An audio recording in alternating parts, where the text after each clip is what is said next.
No vídeo de hoje vamos desenvolver 7 práticas que vão mudar a forma com que você conduz seu devocional e que com certeza vão te fazer desfrutar do melhor que a Bíblia tem a oferecer. Dizem que Jô Soares declarou um dia que leu a Bíblia 5 vezes e não entendeu nada.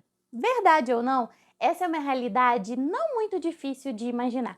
A Bíblia consiste em um livro escrito ao longo de cerca de 1500 anos, por mais de 40 autores diferentes, e possui uma profundidade e complexidade jamais vistas em qualquer outro livro da história da humanidade. Então não tem como negar, não é para qualquer um. Mas se você entende o valor de se mergulhar nas Escrituras e anseia em extrair tudo de melhor que ela tem para oferecer e para ensinar, esse vídeo é para você. A partir de hoje, eu creio em nome de Jesus que sua leitura nunca mais será a mesma. Meu nome é Thaís Rodrigues e eu voltei como prometido para, após entendermos o porquê se ler a Bíblia, que foi o vídeo de estreia do canal, agora desenvolveremos o como. Como devo ler a Bíblia? Para isso, sinta-se em casa, abandonando tudo que te deixa preocupado ou ansioso, porque somente uma coisa importa. Seja bem-vindo mais uma vez à Boa Parte. A primeira prática que precisamos ter muito bem consolidada ao nos colocarmos diante da Sagrada Palavra de Deus é a oração. Orar antes de iniciar a leitura da Bíblia é se render à presença do autor do livro, convidando-o a conduzir esse momento. No Salmo 145, verso 18, a palavra diz: O Senhor está perto de todos os que o invocam, de todos que o invocam com sinceridade. Nada melhor do que aquele que sussurrou cada palavra deste livro estar assentado do nosso lado, trazendo luz ao nosso entendimento enquanto contemplamos os seus ensinos.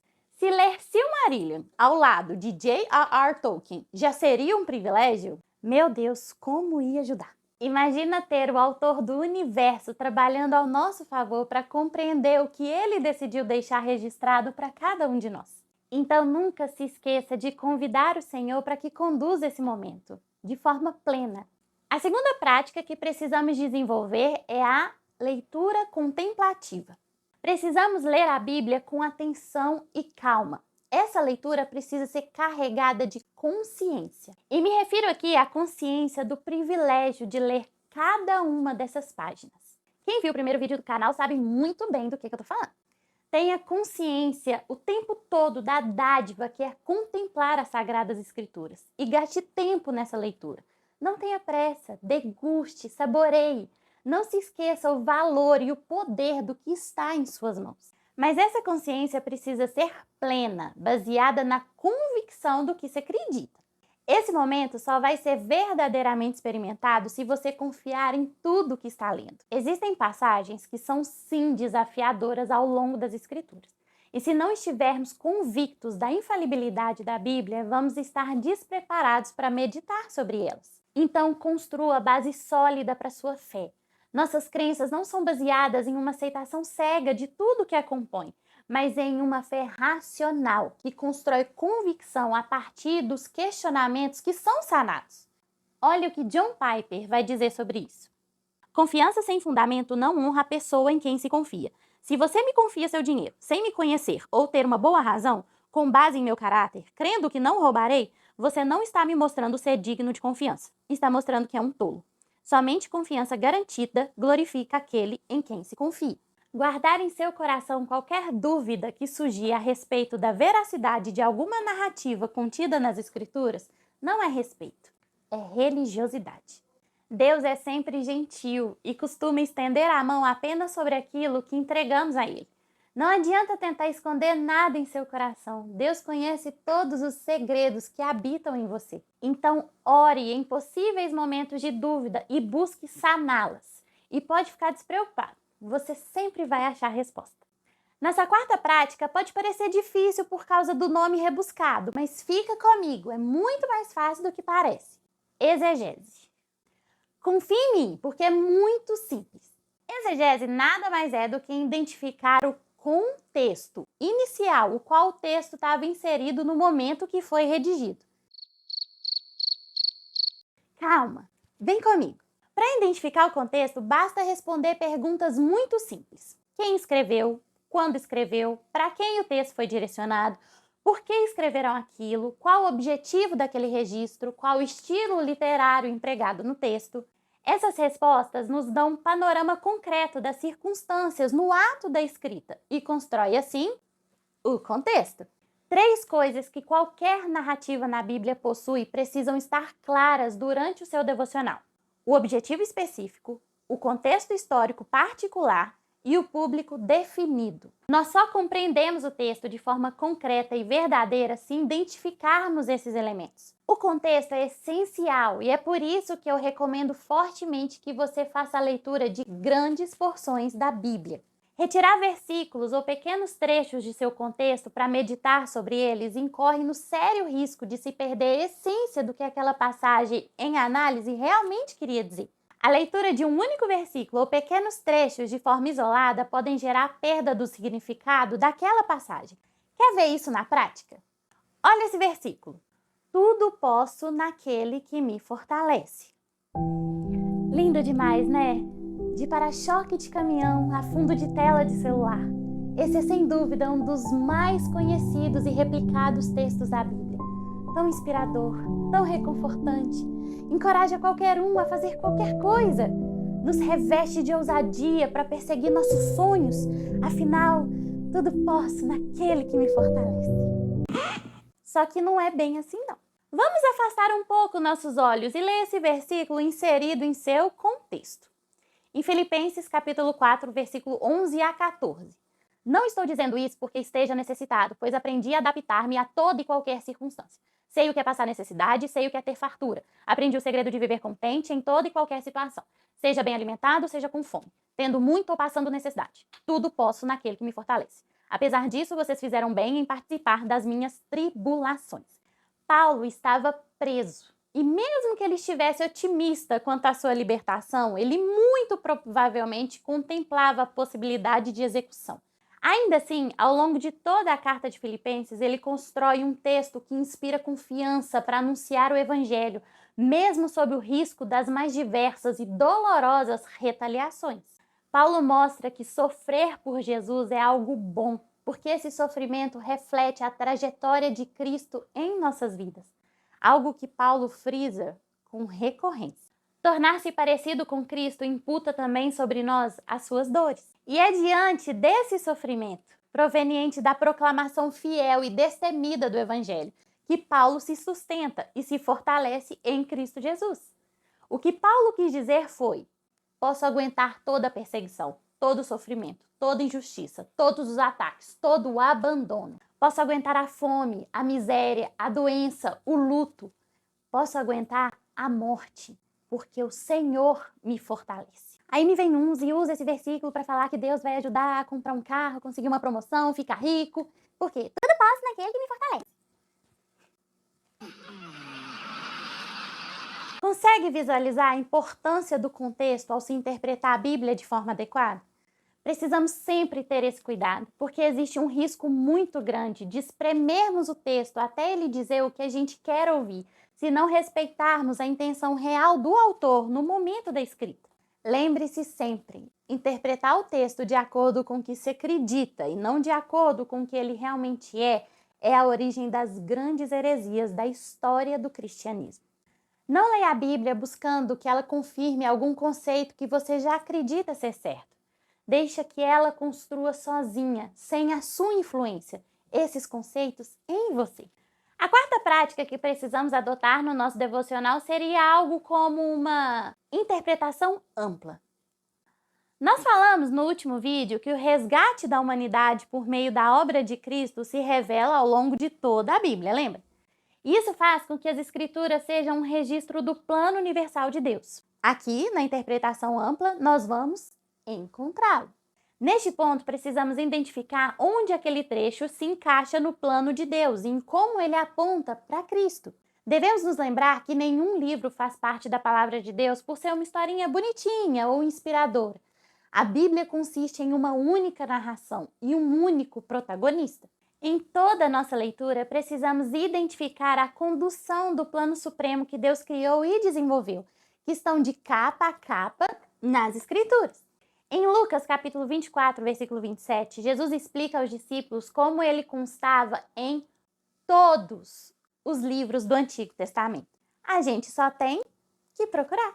Qualquer livro que construa uma história vai ter o personagem principal e cada página consiste no desenvolvimento da narrativa que culmina na redenção ou na vitória do seu protagonista. Mesmo aqueles trechos que se apresentam como uma aparente irrelevância para o tema central ou até um pouco distantes, fazem parte do que vai ser construído no ato final. Com a Bíblia não é diferente. Ela possui um personagem principal e uma grande narrativa que se desenrola de forma paralela ou de forma direta a esse personagem central, sempre apontando para o acontecimento concretizado pelo protagonista, que vai justificar e engrandecer toda a sua narrativa, até chegar ao Felizes para Sempre.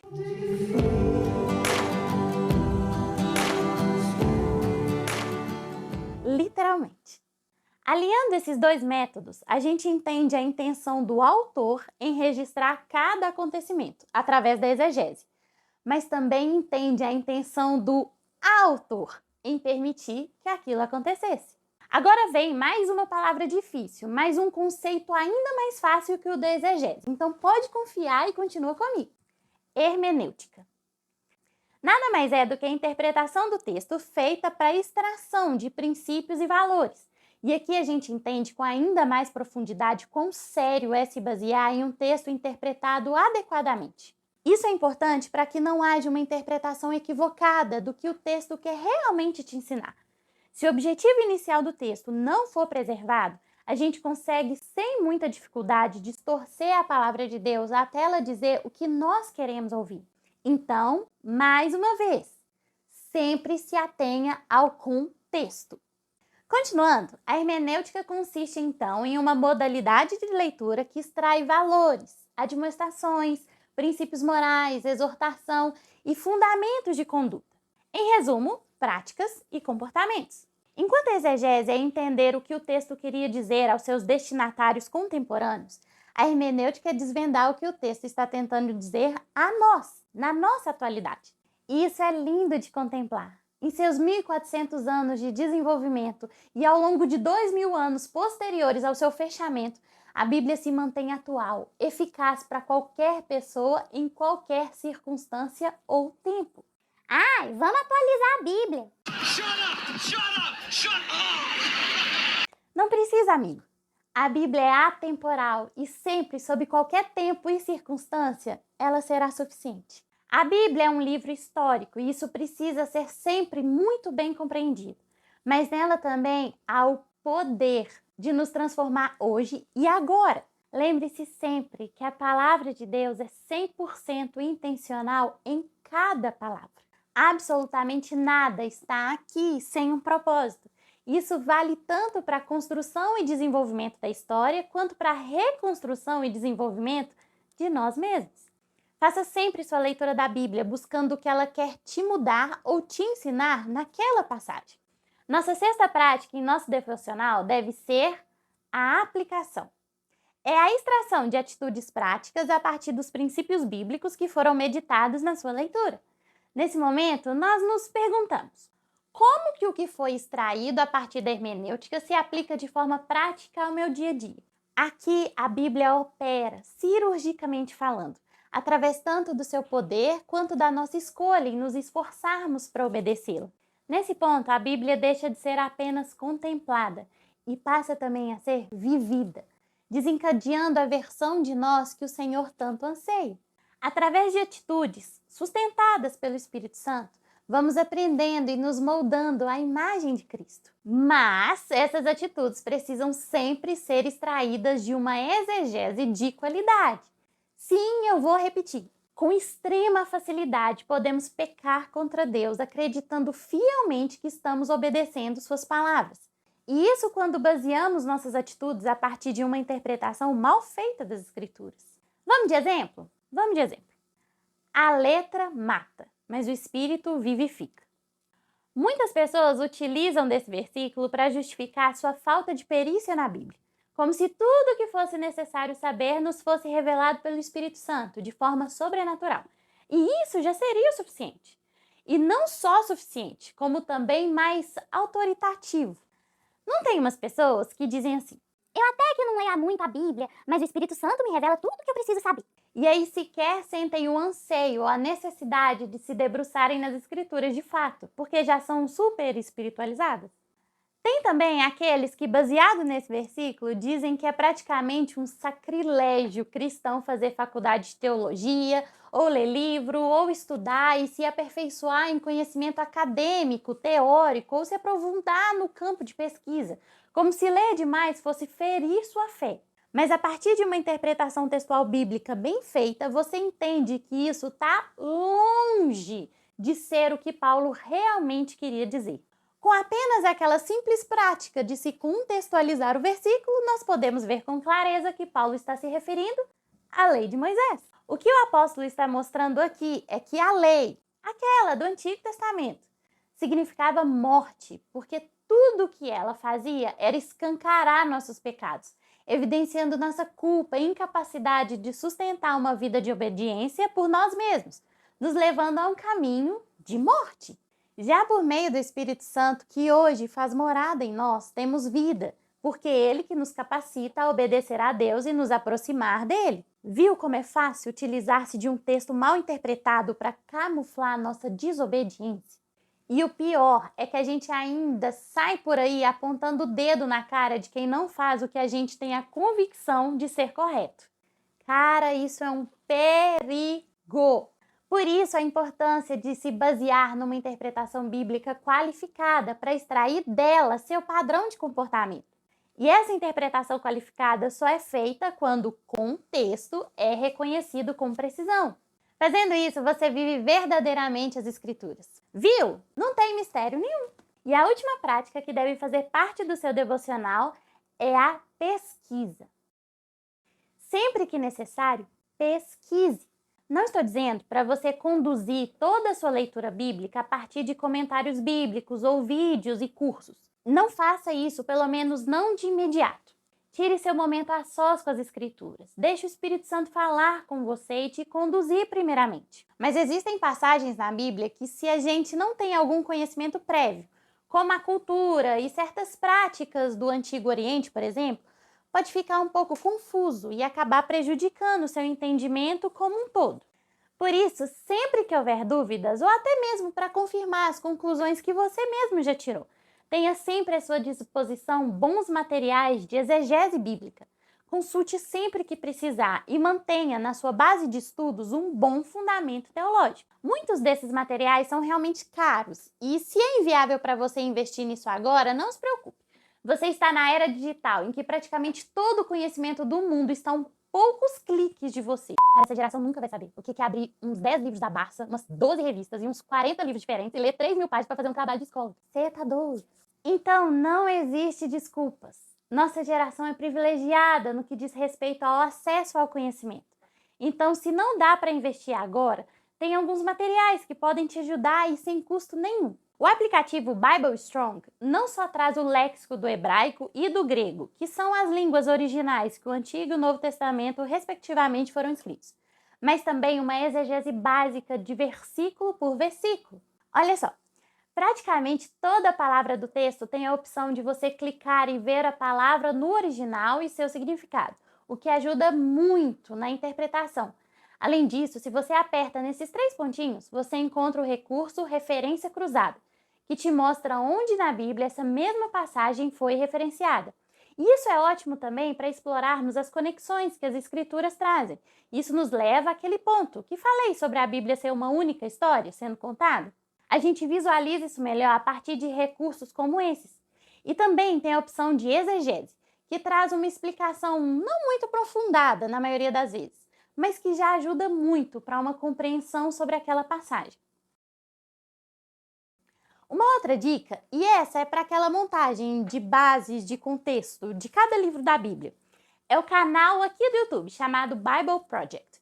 Ele possui um resumo de cada livro que é desenvolvido a partir de mapas mentais muito criativos e bem didáticos, que vão te ajudar a entender aqueles pontos que elencamos como importantes. Quem escreveu, por que escreveu, para quem escreveu, lembra? Se na sua Bíblia não existe esses preâmbulos, porque em algumas Bíblias, mesmo que não são de estudos, às vezes tem algumas informações básicas nesse sentido. Mas se não for o caso da sua e você não tiver uma Bíblia de estudo, esse canal vai te ajudar muito a construir essa base exegética. Agora, havendo dúvidas sobre textos maiores ou narrativas específicas, eu recomendo buscar aqui mesmo no YouTube ou em sites confiáveis explicações de fato a respeito das passagens em questão. Nos meus estudos, e fica apenas como sugestão, canais que me edificam muito são Dois Dedos de Teologia, Fluindo o Reino, Vai na Bíblia, Jesus é a Bíblia, Teologar e tem vários outros. Mas explore bem os recursos que estão à sua disposição. Só nunca acesse esses recursos de forma inicial, tá bom? Treine sua mente para escavar o texto e buscar o entendimento e a interpretação de cada passagem. Com o tempo e com a aplicação das dicas anteriores, vai ficando cada vez mais fácil e eficaz. É só persistir em esforço e em oração. E desfrute desse momento a sós entre Deus e você. Deixe Ele falar através das Escrituras. As conversas mais lindas entre nós e o Senhor geralmente surgem desse lugar. E é isso, agradeço muito por ter acompanhado o vídeo até aqui e se você entendeu como fazer o seu devocional, mas ainda não entende de forma concreta a verdadeira importância da leitura bíblica, eu vou deixar aqui na descrição do vídeo o link para o nosso vídeo de estreia do canal, que vai te dar justamente essa base para você desenvolver o hábito e o apreço pelas escrituras. Não deixe de ir lá conferir. E não deixe também de curtir o vídeo se estiver gostando do conteúdo, se inscrever no canal e ativar o sininho de notificações. Muito obrigada e se Deus quiser, nos vemos no próximo vídeo. Tchau!